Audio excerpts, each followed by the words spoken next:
Super 6 Skyview Network, sponsored by Terry Lambert Hyundai.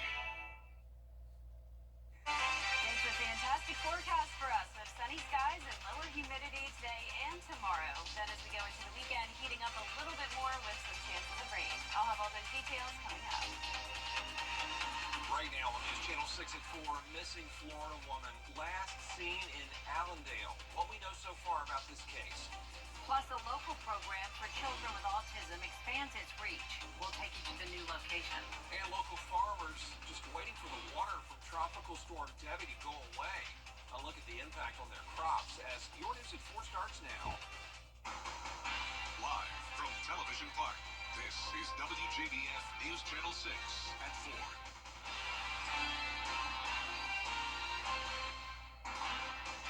Hello, everybody. I'm Brad Means. And I'm Jenny Montgomery. Thank you for joining us. Coverage you can count on begins with an investigation in Allendale County where a woman went missing 2 days. Now, law enforcement found her vehicle parked on a set of train tracks in a very rural part of the county. News Channel 6's Bria Smith live now at the Search and Rescue Hub with the story. Bria? That's right, Brad. Well, we're here actually at the sheriff's office, and it's been 3 days since Jessica Rapsis' family has heard from her, and 3 days since law enforcement found her vehicle. According to the Allendale County Sheriff's Office, 27-year-old Jessica Rapsis lives in Jacksonville, Florida. It is not clear why she was in this area, but authorities say they found her vehicle on railroad tracks in northwestern Allendale County near the community of Martin.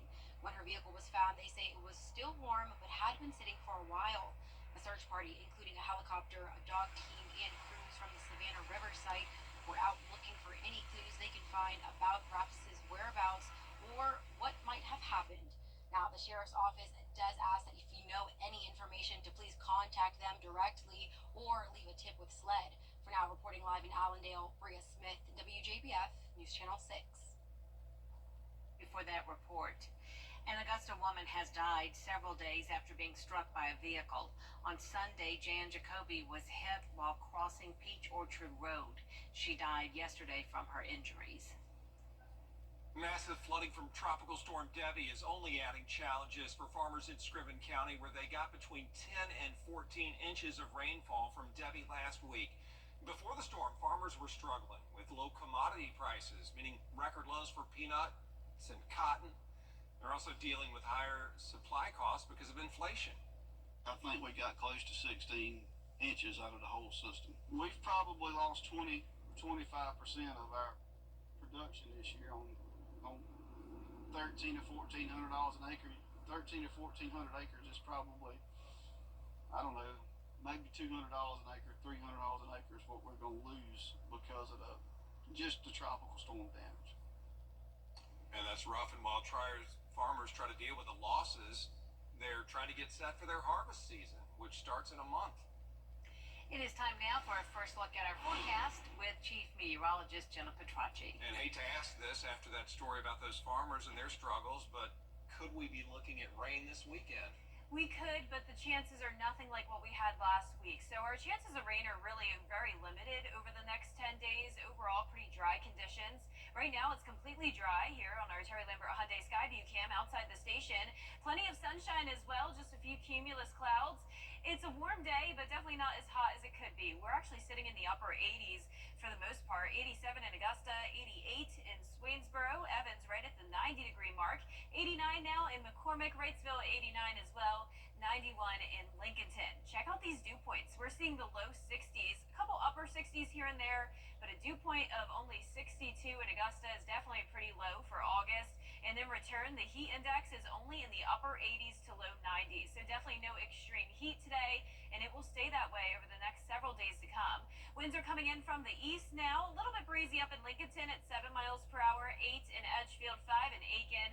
Overall, pretty nice day for us, though. You can see here on satellite radar, no rain, just a little bit of cloud cover here and there. Scattered showers and storms across parts of the southeast. High pressure overhead, though. The main activity is all the way out towards the west. That's where there's some severe weather happening in Mississippi. For us, only a stray shower today and tomorrow at the most. It will overall be mostly dry and sunny. So looking good for the rest of your evening. 87 at 6 o'clock, down to 80 degrees by the 8 o'clock hour. Now, as I mentioned, we will have some chances of rain, though, this weekend, so I'll have a look at the futurecast for that coming up. But back to you, Brad. Thanks. Did you know there has been a 200% increase in opioid-related deaths in Georgia between 2010 and 2020? The state's attorney general says treatment and recovery services are key to addressing these problems. Now, there was a national lawsuit with major pharmaceutical distributors, and Georgia's going to get about $640 million from that settlement. Money that'll go a long way for drug prevention, treatment, recovery centers, and community education. I think lawmakers being able to keep focused on where can we implement laws and policy changes that will help prevent opioid addiction from occurring to start with is going to be important, but also making it easier for people to get into treatment, to stay in treatment, and making sure that we have the ability to build the facilities that we need in the state to treat individuals who find themselves addicted to opioids. The trust also set to award $50 million in grants this fall and will launch a dashboard at the web address on your screen, georgiaopioidtrust.org, just to make sure everything is transparent. South Carolina's Governor Henry McMaster holding a ceremonial bill signing today for the Human Trafficking Victim Protection Bill. It amends the current code of laws, expands the definition of sex trafficking, and protects victims who were coerced into committing an offense. A clinic for young children with autism is celebrating its newest location in Augusta. Able Kids provides support and health services to children from ages 2 to 6 who are diagnosed with autism spectrum disorder. The goal is to provide the skills they need before starting school. Ribbon cutting was held today at the opening of their 8th location on Broad Street. This means so much. When we first started all the way back in 2016 with that first location in Augusta, our thought was that we would, be able to serve some of the population that needed these services. And it turns out the demand was just overwhelming and there was not enough supply for it. So we kept slowly growing and growing. And this is now our 8th location in Augusta and our 20th location overall. We've expanded into Atlanta, Savannah, Columbia, Greenville, and Charlotte. The clinic officially opens its doors Monday morning at 8:30. Golden Harvest Food Bank's new produce rescue center is now open. It's located on Commerce Drive off Gordon Highway. The center has already been put to good use. Last week, volunteers were able to pack goods and get them sent to areas in Georgia and South Carolina impacted by flooding from Hurricane Derby. Coming up, a growing demand in the nursing field. A new program hoping to address that need. We'll tell you all about it when News Channel 6 at 4 continues. And another mostly sunny and dry day tomorrow, but then over the weekend, back to a 40% chance of rain and storms. More details on that coming up.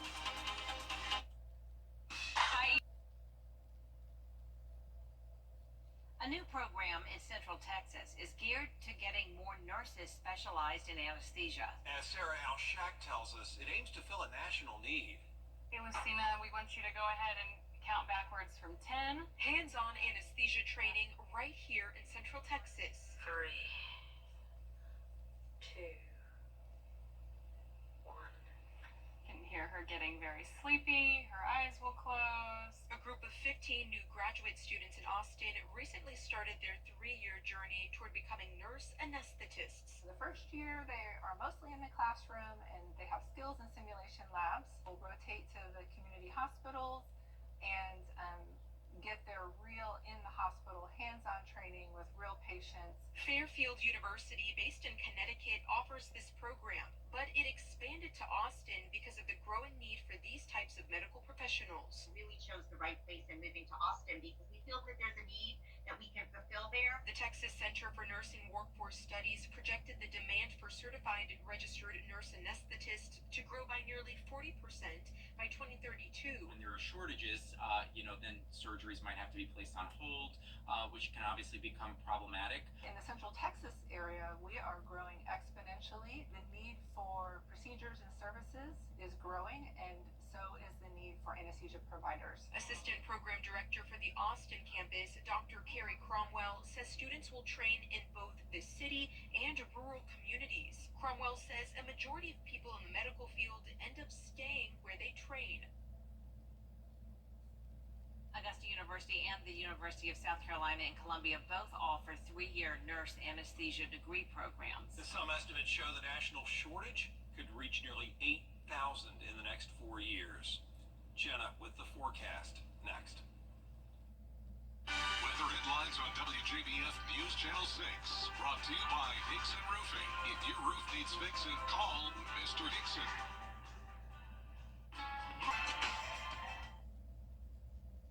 Now, your most accurate forecast with WJBF Live Viper 6.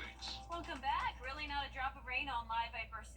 Notice up in McCormick County and just to the north of it, we're seeing a few sprinkles develop, but that is it. A nice dry day, mostly sunny. Our Terry Lambert Hyundai Skyview cam looking beautiful here in Swainsboro. Just a few clouds out in the distance. Upper 80s for the most part today. 87 only feeling like 88. Winds are calm. Dew points are low in the low 60s. We're seeing anywhere from around 87 degrees to 90 in Crawfordville. And notice even to the north, only sitting at 85 in Washington, 89 in Wrightsville, 87 in Waynesboro. Bamberg, you're at 85 or 88 degrees. Notice we do have some extreme heat just to the west of us. 100 right now in Little Rock, upper 90s across much of Texas, and 109 in Phoenix. So for some places, it is very hot this week. For us, we are getting a bit of a break. High pressure is settled in along the East Coast, and this is keeping things a bit drier with the lower humidity and plenty of sunshine. We do have this low pressure system up towards the Midwest with a cold front trailing into Texas. That'll eventually bring us some impacts over the weekend, but in the meantime, high pressure keeps us dry tomorrow. Upper 60s in the morning, climbing to around 90 degrees. A nice day for some football later on. 85 at kickoff. Harlem versus Greenbrier will be a beautiful night for it. Not as hot and humid as it certainly could be. And remember, the lows are going to be dropping into the upper 60s even into the weekend. 93 though for your high on Saturday and Sunday, so it will be heating up a bit. Humidity gets a little bit higher as we'll have that cold front approaching, and that'll bring us a few scattered showers and storms. Notice we'll see a lot of lows in the upper 60s though, even into next week. So the highest low temperature will be Sunday morning at 71, right at our average, but other than that, not expecting any above average temperatures. Our futurecast keeps things completely dry through Friday, so let's pick things up Friday at 10 o'clock. You'll see here we have this line of scattered showers and storms, but as it runs into the drier air we have in place, it really just starts to break apart. So other than a few stray showers late Friday night into Saturday morning, we will pretty much be dry. We still have that cold front to our north and west though, so this will bring us another chance of rain, but most of it will come in late Saturday night, so really not impacting any daytime plans on Saturday, and then same thing for Sunday. So a dry start to the day, no worries early on, but then around 10 o'clock at night, notice all the rain moving in ahead of that cold front. So the 40% chance of rain over the weekend is really just for the late night hours. And when it comes to the tropics, we're still watching Ernesto. Winds are at 85 miles per hour. It's into the open Atlantic now, headed towards Bermuda. We do have an update though. Originally this was expected to make it up to major hurricane strength. No longer looks to be the case. Winds will peak at around 105 miles per hour, then weaken after it moves over Bermuda, and once again, still no impacts for the United States. Our low temperatures tonight will be in the upper 60s, and our highs tomorrow will be in the low 90s, just a degree or two below our average. In our 10-day forecast showing a really nice next 10 days. Once again, we'll have the rain over the weekend during the nighttime hours, back to sunshine on Monday. Very low rain chances all of next week, just up to 20% at the highest. All right, Jenna, thank you for that. Hurricane season runs through the end of November. And emergency management leaders advise keeping sandbags on hand for the duration of the storm season. Wet sandbags risk collecting mold, especially in hot and humid conditions. If the sandbags didn't come into contact with any floodwater, though, you can reuse them as long as you store them in a dry place. Keeping them outside in the sun, however, could create tears or bacterial growth in the sand. Let's keep them inside a garage, keep them inside a shed. Don't leave them out in the elements for the sun to start baking them. Keep them covered if you have to keep them out there, just so that the bags won't deteriorate. But they'll get you through the season, at least. If you don't want to keep them, just spread the sand on your lawn or flower beds and recycle or toss the bag. You can also donate the sandbags to other areas in the community at risk of flooding. We'll be right back. Popeye's Big Boxes News Channel 6. A documentary about the rise and fall of BlackBerry is in the works. That is according to the Hollywood Reporter. The documentary in production right now, and it's going to focus on how that small Canadian company took over the smartphone market in the late 2000s before Blackberries became obsolete in the 2010s. One of the movie's producers is Mark Wahlberg. A release date has not been set. And Brad, we both said we miss our Blackberries. Those things were so cool. Great. Yeah, I love those. I still have two functionless ones in my closet, just I guess for keepsakes. But yeah, they were cool. They were a cool device. There is more coverage you can count on coming up at 4:30. Including a lawsuit against an executive order that would expand voter registration access. Why some lawmakers are against it.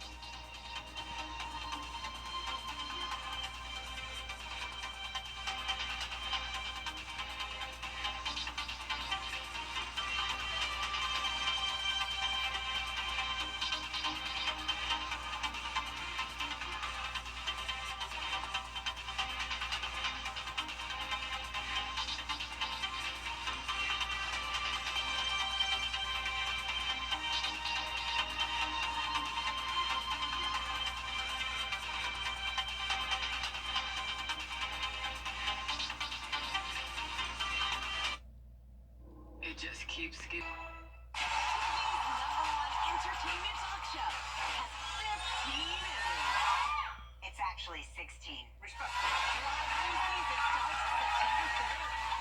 Weekday mornings at 9 on News Channel 6. The live 5/6 Skyview Network, sponsored by Terry Lambert Hyundai. It's a fantastic forecast for us today and tomorrow. We are back to sunshine, lower humidity, and some slightly lower temperatures. But this weekend, we will see some changes. I'll have all those details coming up. Now at 4:30, a statewide manhunt is still underway in North Carolina after a murderer escaped custody. What officials are saying as search efforts enter a second day. Plus, the ballot battle to keep RFK Jr. long-journey for couples, especially if they can't find the right egg donor. For women of color, this is becoming a bigger issue. We'll tell you why. Your news at 4:30 starts now. Live from Television Park, this is WJBF News Channel 6 at 4:30. Good afternoon, everyone, and thank you so much for joining us at 4:30. I'm Dee Griffin. The search for an escaped convicted murderer continues in North Carolina. The suspect was serving a life sentence for fatally shooting a baby. Police now increasing the reward for any information leading to his arrest. Rena Roy reports. The desperate hunt for an escaped killer now in its third day in North Carolina. Authorities raising the reward to $50,000 for information leading to Ramon Alston's capture after he bolted from a medical transport vehicle on his way to an appointment Tuesday morning. An inmate has just ran from the hospital. 335 people from 19 agencies were deployed to search 1,300 acres in the first 24 hours, but investigators are now shifting course, suspending the ground operation, believing he's left the immediate area. They're now focusing on intelligence they're gathering. So I'll tell you that there are 2 leads we've got, and that's a teaser to the folks out there that know what's going on and know that they were involved in it. We know you and we're coming for you.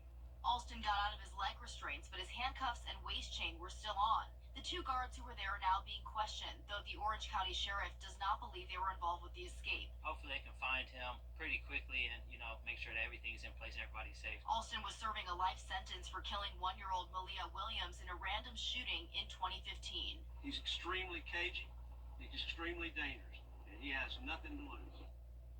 Officials say if Alston is caught, he'll be charged with felony escape and moved to a maximum security prison. Rena Roy, ABC News, New York. A vice presidential debate is time now for our first look at your forecast with chief meteorologist Jennifer Tracci. And the weather is nice, but how about the weekend? Yeah, the weather this weekend will be a little bit different than what we have right now, but I am enjoying these temperatures for now, that's for sure. Upper 80s, that's not bad at all for the middle of August. We're sitting at 87 in Augusta, 88 in Barnwell, 90 in Sylvania, that's about as hot as it gets today. 89 in Gibson and 90 in Crawfordville as well. Pretty consistent temperatures overall. We do have a variety of dew points anywhere from the low to upper 60s, a little bit more moisture in some of our southeast counties, and even a dew point of 70 recorded up in McCormick, but only 62 in Augusta, so much lower humidity for us today. I'm sure you noticed all the sunshine we have. Heat index up in the upper 80s to around 90 degrees, so we are well away from that triple-digit mark. Winds are coming in very light from the east, 7 miles per hour in hour, though, in Gibson. Satellite and radar just showing a little bit of cloud cover, but no rain at the moment. Notice the sprinkle here tried to form up in McCormick County. That is even fading away. That's why the dew point's a little bit higher up there. High pressure, though, along the East Coast. We have scattered showers and storms to our south and to the west. We'll keep things dry the rest of tonight. Great night for some baseball. Here's a look at our Terry Lambert Hyundai Skyview cam over at SRP Park. Once again today, the Green Jackets are taking on the Fayetteville Woodpeckers. 84 at 7 o'clock. It's just getting better each day this week. We'll be down into the low 80s around 8 o'clock. Notice the futurecast looking good. Just some clouds, no rain, and upper 70s by 9 o'clock. Coming up, I'll have a look at the forecast through the weekend because we will be heating up a little bit more and we have a chance of rain. All those details coming up. Back to you, Dee. All right, thanks so much. We'll see you then. The Biden administration says it has reached an agreement with drug makers to lower prices on the 10 costliest prescription drugs under Medicare. This is part of the federal government's first ever drug pricing negotiations. The agreement is expected to save older adults $1.5 billion in out-of-pocket costs. The prices won't take effect until 2026. Georgia's labor force is more than 5 million strong, but more jobs are needed to keep unemployment low. That's according to state officials who say July's unemployment was 3.4%, up 1/10 from June. Georgia's unemployment is still much lower than the national average. Jobs in Georgia were up by 2,600 over the month, hitting an all-time high. A new study finds women in the U.S. live on average 80 years. That's 5 years fewer than women in other high-income nations. One major factor, researchers say, is racial and ethnic disparities here in the U.S., with Black and Hispanic women more likely to lack health insurance and forego visits to primary care doctors who can catch medical issues early. American women are also more likely to have multiple chronic health issues, poor diet, a lack of exercise, as well as obesity. We have the lowest life expectancy, highest rate of avoidable deaths, highest rate of cardiovascular deaths. And this all really comes from the U.S. being the one country in the analysis that doesn't have a universal health system. In a separate study, researchers say at ages 44 and 60, our bodies can see significant changes in metabolism, cardiovascular health, and immune function. More research is needed, however, on how those changes affect our health. Black women experiencing infertility face another barrier to building their family, a lack of diversity in available egg donors. Brittany Taylor has more. I always wanted to have children. Tamiko Hunt became a new mom less than 3 months ago. This is her daughter, McKaylee. Her nickname is Scoops. Say hi, Scoops. Hunt, who is 49, says she turned to in vitro fertilization due to her age. It meant more to me to make sure that my child matched as much to me as possible. Hunt's experience certainly contradicts the IVF journey for many Black, Indigenous, and people of color families, also known as BIPOC, trying to find an egg donor. They typically have very few options. According to Egg Donor USA, just 15% of the 300 donors in its database identified as Black. A similar story for sperm donors, with just 4% of its donors Black. Brooke Jones is one of the few Black egg donors out there. She says there are a number of reasons more donors don't look like her. Among them, there is that stigma of Black women not being supported or, not, just trusting anybody in the healthcare field. And that stigma has existed for generations, according to Dr. Mark Leondiris with this fertility clinic in Norwalk. If they ask their elders or their parents about it, they're going to be like, no, they're going to take all your eggs. And there's this kind of concept that if you donate your eggs, right, then, what does that do to your family tree? Dr. Leondiris says Black women experience nearly twice the rate of infertility compared to white women, making the demand for Black donors even higher. However, he says there is a general need for more donors of all races, ethnicities, and religions. So what can be done to help more people of color become egg donors? Well, Brooke Jones, who you heard from, says the first step is awareness. She says that people should also do their own research and speak to a doctor about how they could potentially help another family in need. Coming up, 5 people have been arrested in connection with the death of actor Commissioner Matthew Perry what we know so far and what led to the arrest next.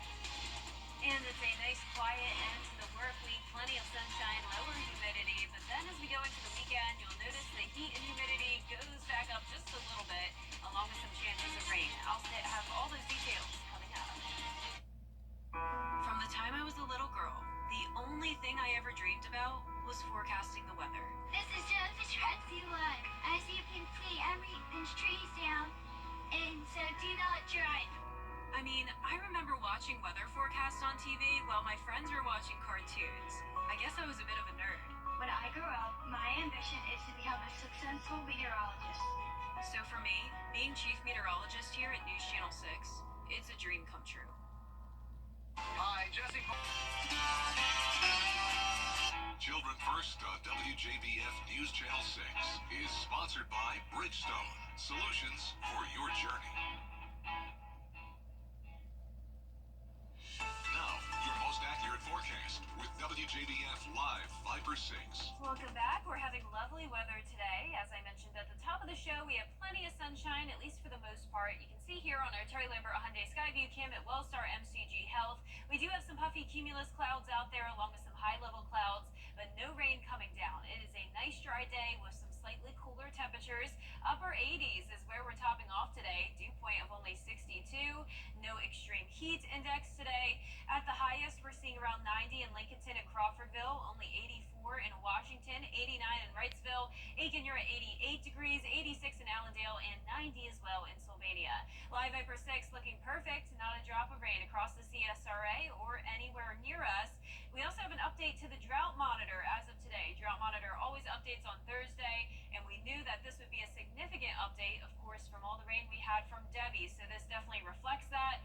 And you may remember earlier this summer we had several places even into the third phase of severe droughts, but now it's really only the far northern portion of McCormick and Saluda County under just the first phase of drought, so we'll take that. Not bad at all. Rain chances are staying at 0% tomorrow, then up to 40% over the weekend. Possibly a stray shower into next week, but overall, keeping things pretty much dry over the next 10 days. Our day planner is showing mostly sunny conditions tomorrow, upper 60s in the morning, climbing to around 90 in the afternoon. It will be a perfect night for some high school football. Harlem and Greenbrier playing in Evans. Mostly sunny skies, temperatures in the low to mid 80s. And notice we'll drop down to 67 for tonight, 69 going into your Saturday morning. Getting a little bit warmer into the weekend. We'll have an increase in moisture, and you can see the dew points reflect that. Back up to the upper 60s to low 70s over the weekend. That's when we're going to get some rain. So we do have a cold front out to the west of us. That'll eventually start to move in. So notice Friday at 10 o'clock, it looks like a pretty daunting line here of scattered showers and storms, but because we have all this dry air in place, that'll really just fall apart by the time it makes it to the CSRA. So only a stray shower or two possible Friday night into Saturday morning.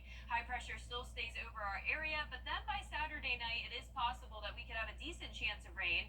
I'm still keeping those rain chances at just 40% since it won't be during the daytime. Notice this is 10 o'clock at night, and it's possible that we could have some changes. Of course, as I mentioned, we do have a lot of dry air, which of course helps limit rain chances. But as this cold front gets closer, we'll have that southerly flow ahead of it. Definitely another decent chance of rain Sunday night. But once again, not a washout. This is late rain moving in, so really won't impact your weekend plans.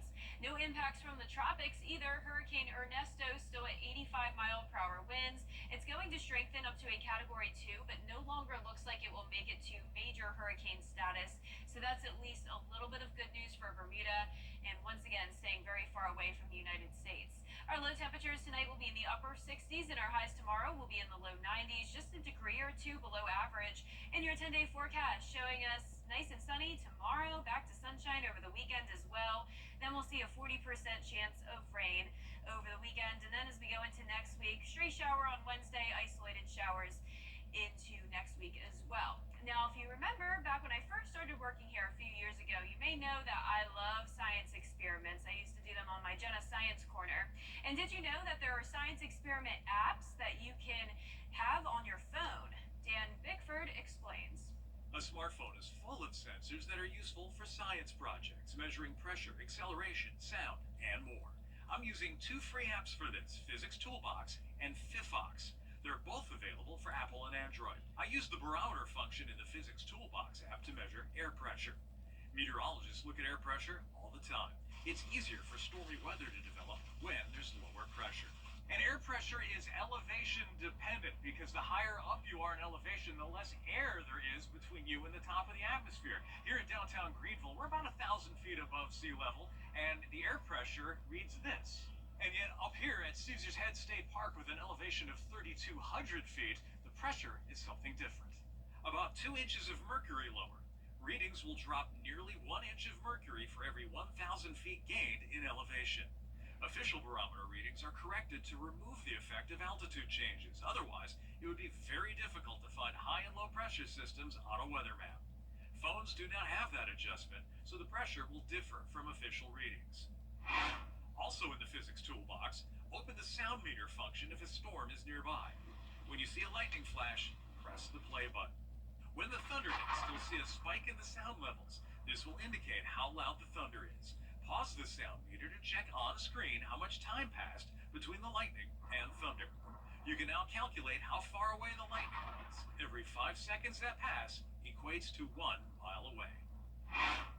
This isn't exactly radar, it's sonar, but the principles are the same.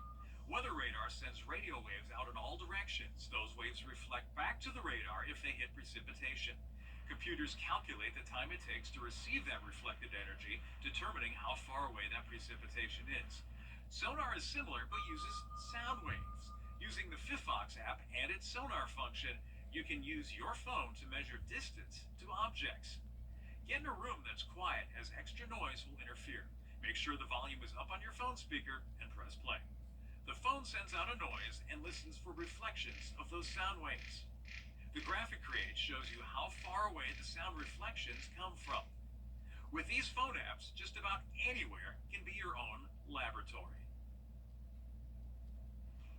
Well, that really is cool. Where was that when I was in school? Right? Yeah, tell your son about that. Yeah, I'm definitely going to tell him about that. I mean, for 8th grade science, that is pretty cool. Yeah, teachers would love to know about that too. That is so neat. All right, thanks for bringing us that, and the meteorologist in Spartanburg. That's so cool. We'll be right back.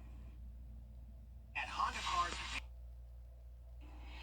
An NFL quarterback is teaming up with a popular mayonnaise brand to bring a unique scent to the fragrance market. Tennessee Titans quarterback Will Levis is partnering with the condiment brand Hellmann's to create Will Levis No. 8 Perfume de Mayonnaise.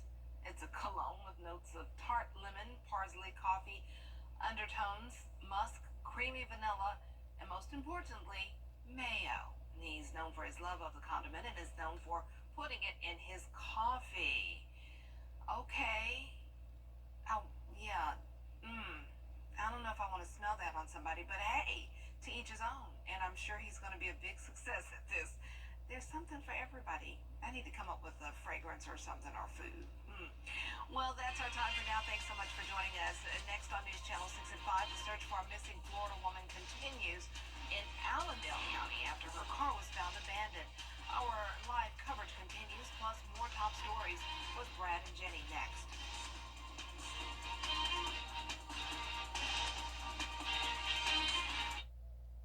Weather headlines on WJBF News Channel 6. Brought to you by Hickson Roofing. If your roof needs fixing, call Mr. Hickson.